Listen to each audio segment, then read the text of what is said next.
फिर सचिव जी बोलते हैं कि प्रधान जी ताला तोड़ देते हैं ना। प्रधान जी बोलते हैं कि ताला नहीं तोड़ सकते हैं। प्रहलाद जी बोलते हैं कि यह ताला मंजू देवी के मायके से मिला है, यह पुश्तैनी ताला है, इसीलिए इसको नहीं तोड़ सकते हैं। विकास और सभी के बोलने पे सचिव जी गाड़ी का चाबी दे देते हैं। विकास गाड़ी को घुमा के गोड़ लग के फकौली बाज़ार के लिए निकल जाता है। प्रधान जी सचिव जी को बोलते हैं कि जब तक विकास फकौली बाज़ार से आता है तब तक आप गाँव घूम लीजिए, बहुत बढ़िया बढ़िया घर है, यहाँ पटवारी नया घर बनवाया है। यहाँ प्रहलाद जी भी बोलने लगते हैं कि यह टंकी देख रहे हैं आप, इस पर से गाँव देखिएगा तो आपको भी इस गाँव से प्यार हो जाएगा, बहुत सुंदर दिखता है। इस पर से गाँव चढ़ेगा। अभी उतने में ही प्रधान जी के बीवी का फ़ोन आ जाता है और बोलते हैं कि चाबी गुम हो गया है।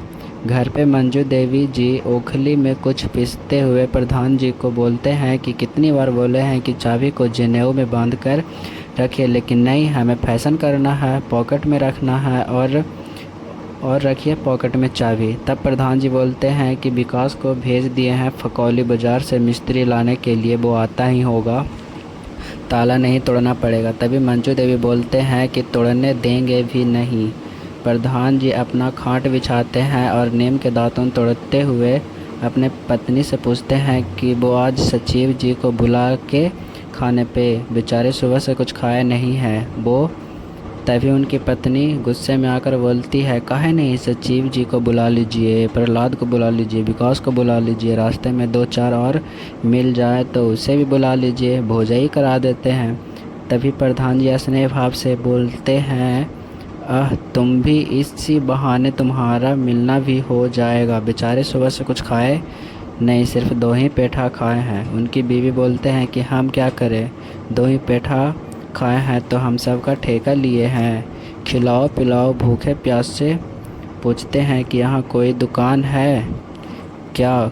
खोजने के बाद सचिव जी दुकान खोज लेते हैं। कुछ घंटों के बाद विकास बिना मिस्त्री को लाए अकेले आ जाता है और ऊपर से गाड़ी का इंडिकेटर लाइट भी तोड़ देता है। तभी सचिव जी पूछते हैं कि मिस्त्री कहाँ है और इंडिकेटर कैसे टूट गया। तो विकास बोलता है, मिस्त्री के बारे में बताएं या इंडिकेटर कैसे टूट गया उसके बारे में बताएं। क्या करें, क्या बताएं सर, मिस्त्री को ला ही रहे थे कि अचानक मिस्त्री के बीवी का कॉल आया। उसके बीवी के पेट में अचानक से दर्द था तो मानवता के नाते स्कूटर को घुमाना पड़ा। तभी मधुपुर फाटक के पास अचानक से एक भैंस आ गया तो ब्रेक लेते लेते गाड़ी भैंसे से टकरा गया। हम तो बच गए हैं सर, पर मिस्त्री और बीवी दोनों एक ही हॉस्पिटल में भर्ती है।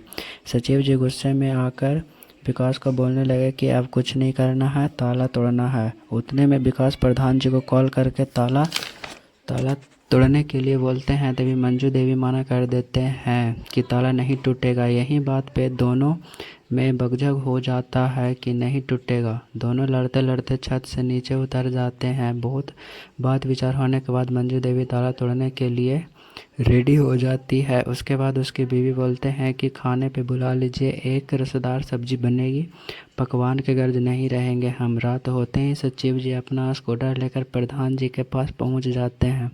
उनको रास्ता नहीं पता होता है तो पूछते पूछते प्रधान जी के पास पहुंच जाते हैं। गेट पे पहुंचने के बाद गेट खटखटाते हैं तो प्रधान जी निकलते हैं। उसके बाद दोनों अंदर जाने लगते हैं। यहाँ उनकी बीवी गर्मा गर्म पूड़ी तल के दोनों को खाना परोसते हैं। तभी सचिव जी के खाना खाने लगते हैं। मंजू देवी दोबारा देने आती है पूरी तो सचिव जी मना कर देते हैं। ज़बरदस्ती दोनों के थाली में वो पूरी गिरा देते हैं। खाते खाते समय विकास का फ़ोन आता है कि प्रधान जी ताला टूट गया है। वहां जाने के बाद पता चलता है कि ताला नहीं, गेट टूट गया है। प्रधान जी विकास को बोलते हैं कि दरवाज़ा तोड़ने के लिए कौन कहा था रे।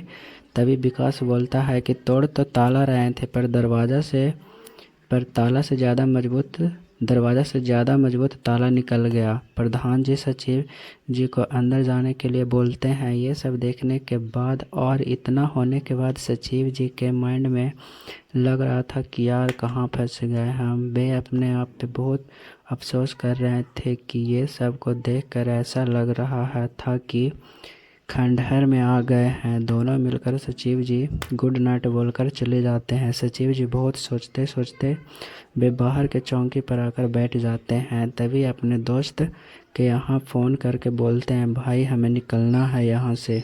तभी उसका दोस्त बोलता है कि क्या हुआ, सब ठीक है वहाँ। फिर दोनों कैरियर को लेकर दोनों आपस में बातें करने लगते हैं। उसका दोस्त उसे कैट की तैयारी के लिए बोलता है तो सचिव जी मना कर देते हैं कि हमसे नहीं होगा।